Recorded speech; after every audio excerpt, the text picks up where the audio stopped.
Yes, Bwana asifiwe, watu wa Mungu katika jina la Yesu Kristo. Mchana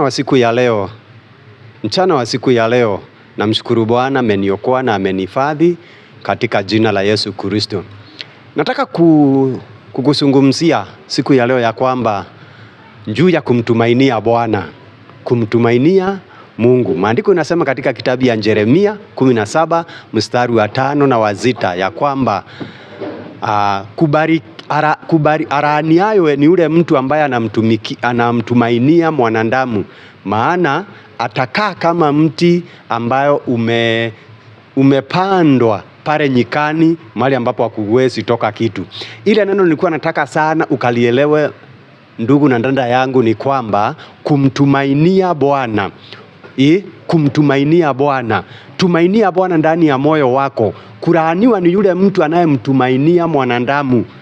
Kulaaniwa ni yule mtu anayemtumainia mwanadamu. Kwa hivyo siku ya leo ningetaka kanisa na wapendwa, watu wa Mungu, ukaweze kuweka tumaini yako kwa Mwenyezi Mungu. Ukaweze kuweka tumaini na mawazo yako kwa Mwenyezi Mungu. Hapo ndipo utabarikiwa. Maana maandiko yanasema ya kwamba abarikiwaye ni yule mtu anayemtumainia Bwana, maana atakaa kama mti umepandwa kando ya kijito ama kando ya mto, mwenye unazaa mazao kwa kila wakati, hautanyauka katika jina la Yesu Kristo. Mtumainie Bwana, utakaa kama mti umepandwa katika chemchemi ya maji yenye haitakauka wakati wa jua wala wakati wa kiangazi. Wewe utadumu ukiwa evergreen. Neno ni kumtumainia Bwana. Mtumainie Bwana maishani mwako, utadumu ukiwa evergreen. Biashara yako itakuwa ikifanikiwa, itakuwa evergreen, maana itakuwa ikileta mazao kila wakati, kila kuchao, kila jioni, maana wewe umemtumainia Bwana. Na kama unataka kulaaniwa, ni wewe utamtumainia mwanadamu. Siku hizi watu wanatumainia watu wa kwao,